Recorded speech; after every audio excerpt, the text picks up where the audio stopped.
Well, the amended 2013 BBBEE codes intended to ensure that corporate contributions to NGOs and social development were more than just a tick box exercise for compliance. However, the new codes cut social development funding scores by 20 points, and corporates were left not earning BEE points, no matter how much work they had put in. As a result, small businesses are impacted and NGOs receive less support and are limited in their ability to help those in need. Well, for more on the impacts on NGOs and socio-economic development in the small spectrum, we're now joined by Tracey Peppler, a business relationship specialist at Rays of Hope, which manages a number of outreach projects in Alexandra North, a township in the north of Johannesburg. A very good evening to you, Tracey. Thank you very much for your time. Thank you so much. Essentially, how have the amendments to the BEE codes actually had an impact on your organisation? You have a non-profit organisation. Yes, I do work for non-profit, and I think the codes have actually been a positive thing. I think it's really important for non-profits to diversify their income bases. So just to rely on corporate donations, whether it's through CSI or SED donations, I think is very limiting. So I worked for a few corporates, a few non-profits now who have gone in the route of establishing an ownership trust like we have. We've also got a for-profit company that can take contributions. So it's talking about a wider range of the ways that companies can get involved with you. Take us through some of the work that you've done in Alexandra.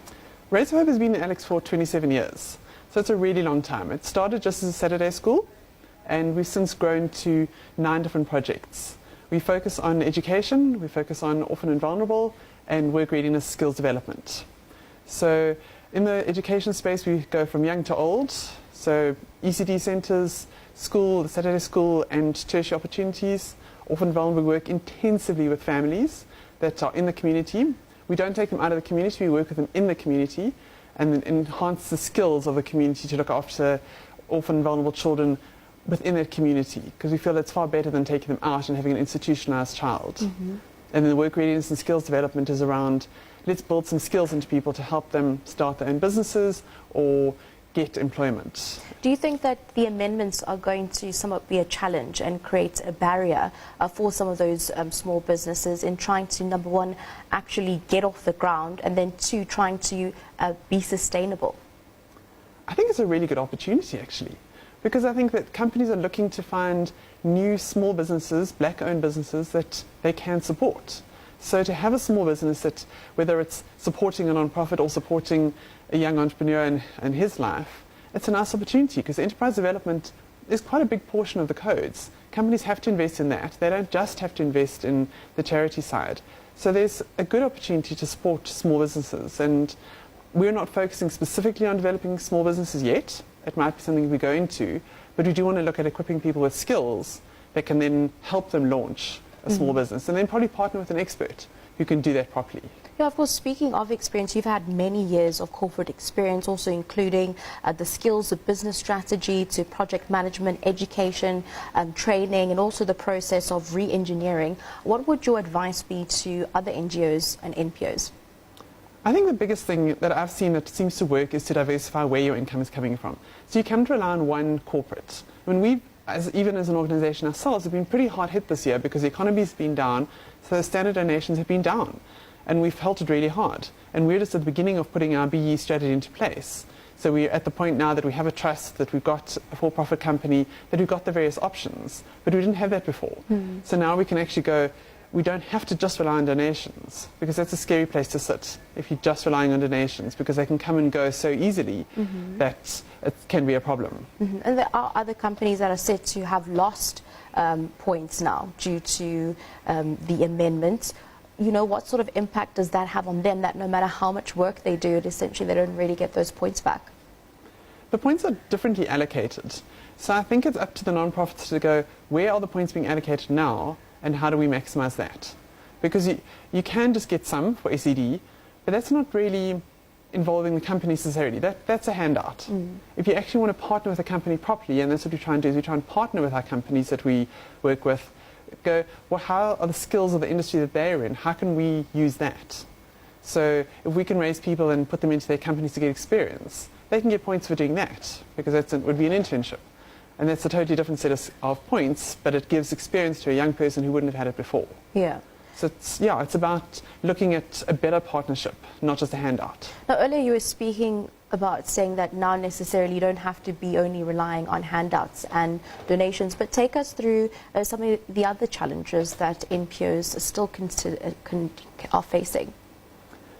Income and funding will always be a challenge because you're always working with people who can very seldom pay for their services, the services that you're offering as a non-profit. So we do generally charge people something, like we charge some of the kids that come to Saturday school, we charge them a fee because we really believe that it shouldn't be done for free. And I think that's really important. I think that people should be paying for whatever they're receiving. So that is always a challenge because you've got to balance what is that essential income versus not, and what's over the top. But challenges are tricky because you've got to meet and tick so many boxes. Corporates have to tick a whole lot of boxes when they engage with you. You need to make sure you've worked all your documents in a row to make sure that they get what they need as well as you're getting what you need. So it's a lot around admin and box ticking. It's just what it is. So you've been doing this for over 27 years. Yes, not all in non-profit though. Not all in non-profit, No. but essentially what sort of growth have you seen over those years in terms of business, in terms of social development, in terms of the changes and the amendments that we see that impact businesses and small businesses? I think a lot of it has been around people getting more involved with non-profits. I think the change in law have made people more aware of how we can get involved with those less fortunate than us. Because before it was just, okay, let's just give money. And now it's, well, let's give money, but how can our employees actually get involved on the ground? And things like Mandela Day have been a huge thing for non-profits. I mean, we're completely inundated around Mandela Day, Mandela Month with offers of how can we help? And that's amazing because it also exposes people who are living in a more privileged society to what the reality is out there for a lot of South Africans. And that has changed a lot over time. Because I mean, when I was growing up, I used to do a little bit because I was involved in a church and the church did it. But if you're not, there's very little likelihood that you'd be involved. Whereas now, you're probably involved through your company as well. And I think that's a really good thing. Let's have a look at that transition now of companies and the private sector at play here and their involvement, where traditionally before we'd associate NPOs and NGOs with government. No, I definitely, from my experience, would not consider it a government-linked role at all. I think we, to a large extent, doing the work that government should be doing. So it would be great if government supported the non-profits more. But I mean, there are lots of challenges in that sector. There's a lot of competition for funding, and that's a huge issue amongst non-profits. Tell us about some of those challenges. You tend to find that non-profits work quite in isolation from each other because you're all relying on funding from a limited number of corporates or a limited number of trusts or foundations. So you don't share your intellectual property, you don't share your methodologies. It's all about what can I do that differentiates me and how do I kind of keep that to myself. And that's a problem because I know, like our experience in Alex, there are, no jokes, hundreds of non-profits working in Alex. But they're all over the place, there's no coordination, and there's competition. So you get other companies going, I'm not going to support you because you're in Alex, there's a lot of support for what's happening in Alex, and that's a problem. What do you think you have had as a differentiating factor that has been able to make your NPO be so sustainable? It's got a lot to do with reputation. We've been there for a long time, we do good work, and we're not about to move on. So yes, we do a lot of different things, but it's kind of rolled over. So we started with one, found a need that hadn't been met, started with that. Found another need that was desperate and started with that. So we've evolved over time. We didn't just come in going, we've got the answer to a problem.